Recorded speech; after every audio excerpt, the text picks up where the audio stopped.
Bien le bonjour. Alors aujourd'hui je vous propose une vidéo sur l'histoire de l'Orcana. C'est un sujet de vidéo qui est très peu abordé parce qu'on ne connaît pas grand chose sur le monde de l'Orcana, mais je suis sûr que beaucoup d'entre vous s'intéressent à ça et ont hâte de découvrir un peu plus de choses. Dans cette vidéo je vais vous présenter tout ce que j'ai pu trouver en termes de théories, de mystères ou d'éléments d'histoire autour de cet univers. Et vous allez voir, c'est vachement intéressant. Mais avant tout ça, n'oubliez pas de vous abonner, ça m'aide vachement. Et si vous avez envie, mettez un petit pouce vers le haut, vers la fin de la vidéo, hein.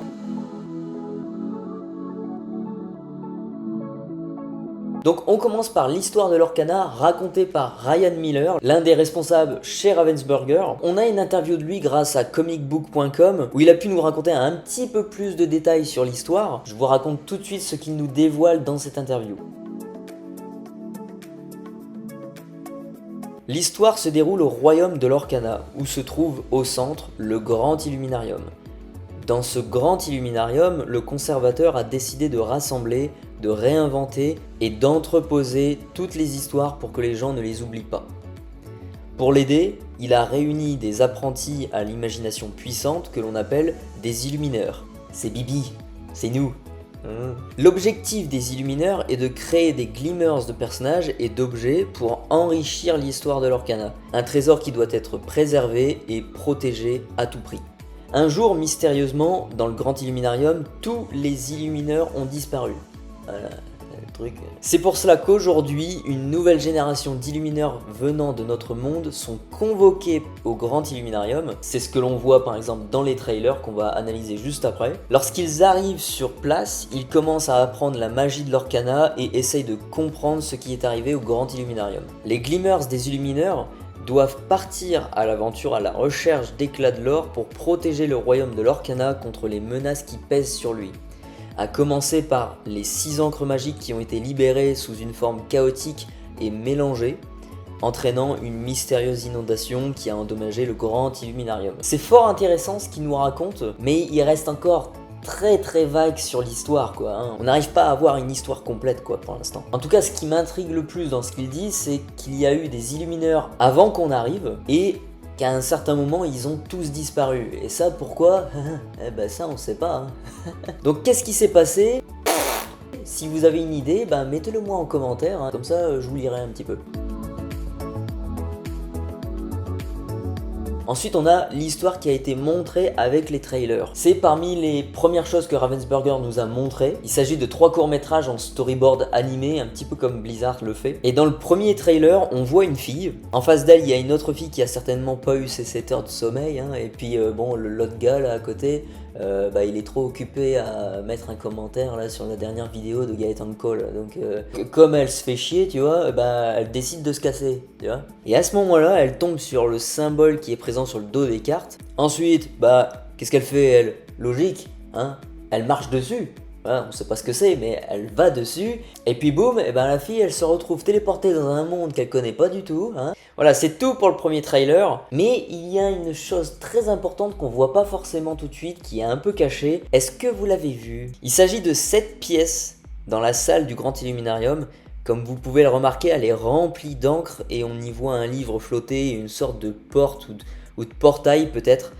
On peut voir la même chose d'ailleurs juste à côté, ou on peut le voir aussi sur la carte du duc de Weselton. Dans le deuxième trailer, la fille est emmenée dans une autre salle par l'énergie lumineuse du Grand Illuminarium et elle rencontre 2 autres illumineurs déjà présents et équipés pour maîtriser le pouvoir de l'Orcana. L'un maîtrise le saphir rubis et l'autre l'émeraude ambre. Elle se dirige dans une autre salle du coup, puis récupère un sceptre qui va lui permettre de faire apparaître son premier Glimmers, Hercule.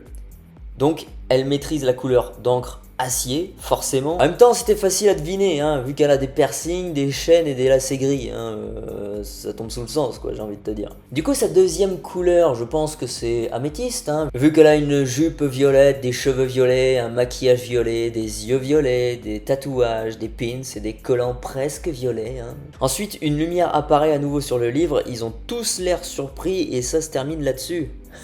Donc on voit pas ce qui se passe après.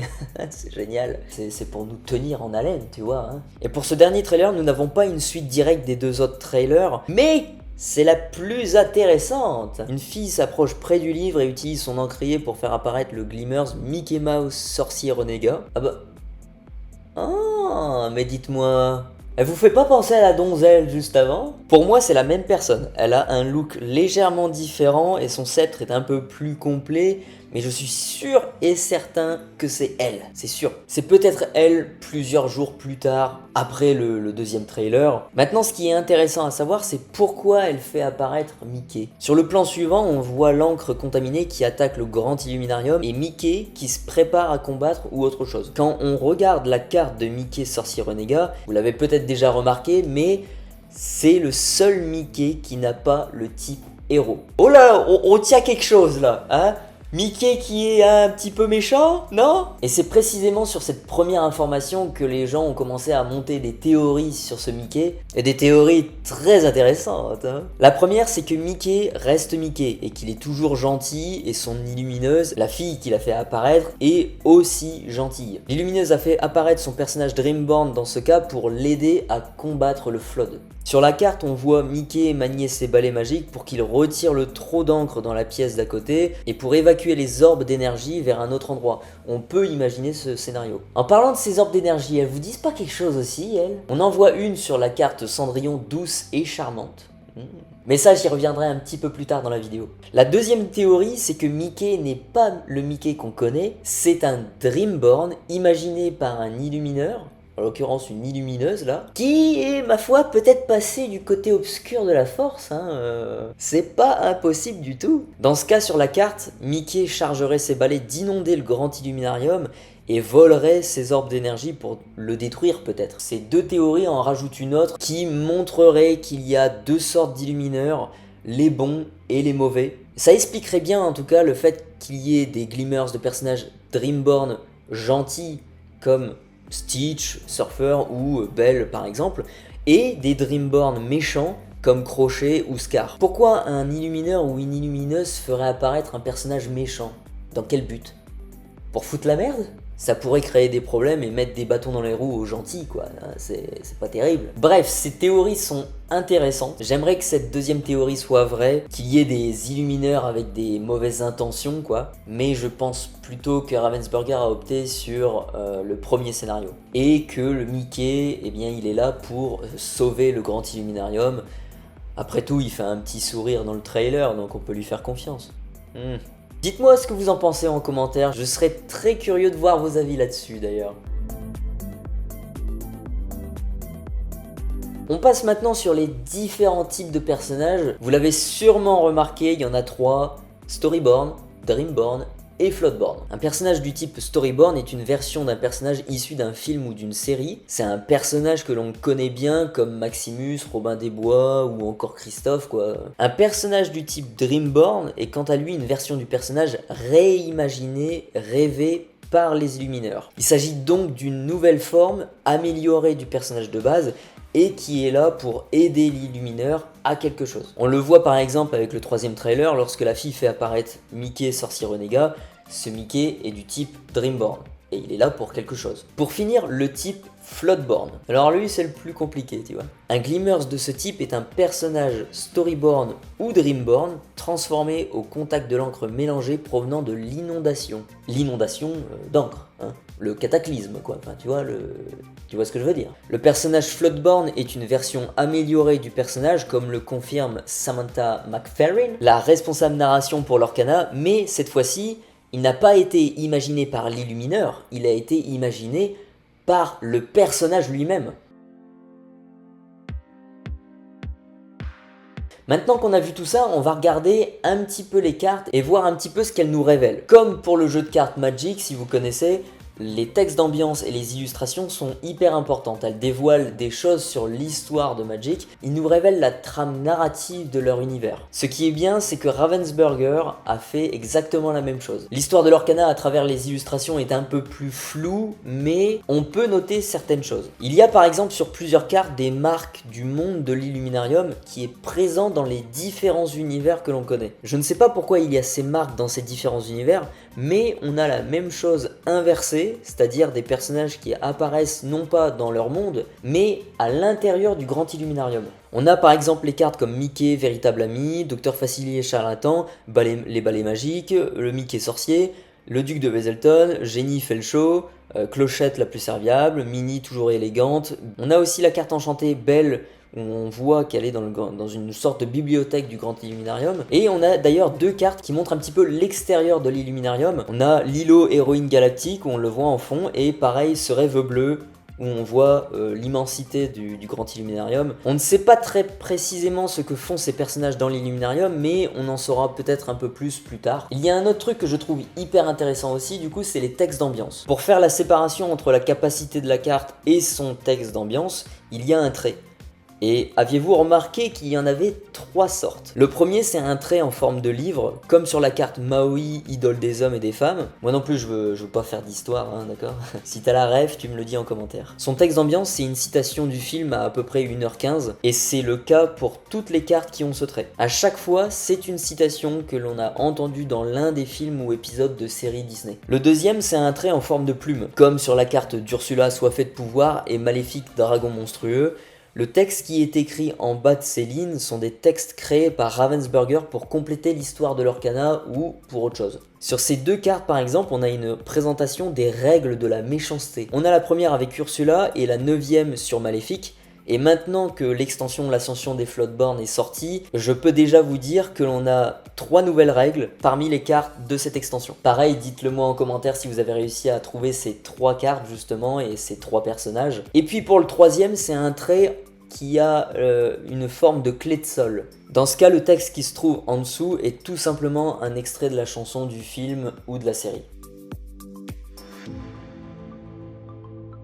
On arrive enfin au dernier point, et pour moi c'est le plus intéressant et le plus important. Il y a une tradition que Ravensburger n'a pas oublié d'inclure dans son jeu de cartes. C'est devenu une habitude d'en voir dans les films et séries de Disney, et il s'agit des Mickey cachés. On va regarder les Mickey cachés que j'ai pu trouver et on va analyser tout ça. J'ai essayé et cherché à les découper en scénario. Ça me paraissait le plus intéressant. Le premier se trouve dans l'univers de Cendrillon. On a une carte Madame de Trémène où on peut voir ici au niveau de sa canne le Mickey caché. On a aussi une deuxième carte avec Madame Trémène avec cette canne particulière avec le petit Mickey caché, et c'est la carte recommence. Recommence, donc ça veut dire, elle parle à Cendrillon, et puis elle lui dit, bah vas-y, hein, va bosser, hein, rebosse encore, hein, c'est nul à chier ce que t'as fait. Donc, elle lui dit ça, et du coup, qu'est-ce qu'elle fait Cendrillon? Elle y va.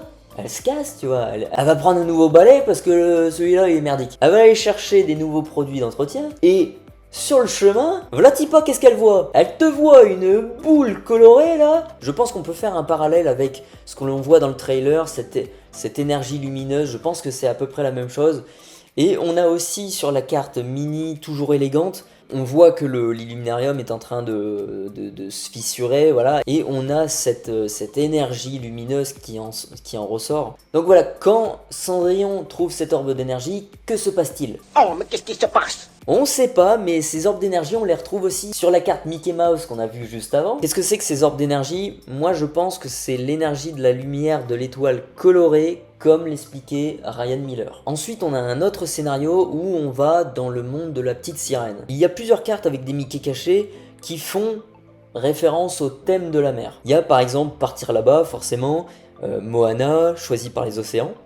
Il y a le panier noix de coco aussi, il y a Stitch Surfer en version enchantée, il y a Triton et il y a aussi Sébastien. Tous ces personnages font un rapprochement avec le monde de la mer, donc le thème de la mer, ouais, ok, mais il y a plutôt 4 personnages qui nous intéressent et c'est Ariel, collectionneuse de Quick et de Quack, Flotsam, Jetsam et bien entendu Ursula. Et justement Ursula, elle cherche la merde. Dans ce scénario, on peut imaginer facilement Ursula ordonner à Flotsam et Jetsam d'aller cambrioler Ariel. Sur les illustrations, Ursula là, elle prépare son coup là comme ça là. Jetsam, on le voit, il est dans la planque à Ariel. Flotsam, pareil, mais sauf que Flotsam est plus intéressant. On le voit prendre un objet, une sorte de globe, enfin on sait pas trop ce que c'est. Cet objet d'ailleurs qu'on peut retrouver sur l'illustration d'Ariel et qui bizarrement ressemble à l'objet que Maurice tient dans ses mains. Et à noter aussi que Belle Inventrice tient aussi un objet qui semble venir du Grand Illuminarium et qui d'ailleurs ressemble étonnamment au genre de canon de lumière là qu'on a vu dans le trailer juste avant. Donc il se passe quelque chose là avec Ursula. là il y a un truc. Il y a fort à parier que c'est elle qui a peut-être causé l'inondation dans le Grand Illuminarium. Va savoir. Il y a aussi d'autres cartes qui semblent appuyer la théorie. C'est la carte Mickey Détective où on voit dans son texte ambiance d'où que proviennent ces algues, Mickey Mouse était sûr d'une chose, il y avait anguille sous roche. Encore un truc pour, tu vois, avec Ursula et ses deux anguilles là. Tu vois, sur la carte du duc de Weselton, il y a aussi la présence de ces algues-là et de l'encre un peu partout. Donc voilà, comme je le disais, il se passe quelque chose avec elle. Est-ce que c'est elle qui est responsable de l'inondation? Je ne sais pas, mais on en saura plus un petit peu plus tard, j'ai envie de vous dire. Il y a aussi beaucoup d'autres cartes qui contiennent des Mickey cachés, mais je ne saurais pas expliquer le lien avec l'histoire. On a par exemple Belle en version enchantée où il y a des Mickey juste là, on a Pongo, on a Mère Gothel, on a Volé aux riches, on a, si on retourne la carte, Aurore Rose, on a un Mickey caché juste là, on a aussi ce Rêve bleu. Donc voilà, il y en a beaucoup et moi je suis persuadé que les Mickey cachés sont là pour nous aiguiller justement et ce sont, j'en suis sûr, des indices pour comprendre l'histoire de l'Orcana. Et voilà, c'est la fin de cette vidéo. Voilà ce que j'ai pu noter sur l'histoire de premier chapitre. J'ai peut-être raté des éléments à droite et à gauche, il y a sûrement des autres trucs à dire. En tout cas, les équipes de Ravensburger, ils ont quand même plutôt bien bossé sur le jeu. En plus d'avoir une méta plutôt correcte où on a à peu près 5-6 decks avec qu'une seule extension, qui étaient des decks quand même déjà assez intéressants quoi. Ils nous ont aussi offert une histoire très mystérieuse, certes, mais qui a le mérite d'attirer notre attention et de nous donner envie d'en savoir plus. Grosso modo, ils nous ont donné les bases de l'histoire de l'Orcana pour l'instant. Dans la deuxième extension, l'Ascension des Floodborn, on a déjà plus d'informations. D'ailleurs, si vous voulez que je vous fasse une vidéo sur l'histoire de l'Orcana, l'Ascension des Floodborn, dites-le moi en commentaire. J'espère que vous avez trouvé cette vidéo intéressante. Si c'est le cas, mettez-moi un pouce vers le haut. N'oubliez pas de vous abonner, c'est super important encore une fois. Je vous remercie énormément d'être resté jusqu'à la fin. Sur ce, prenez soin de vous, et à tantôt.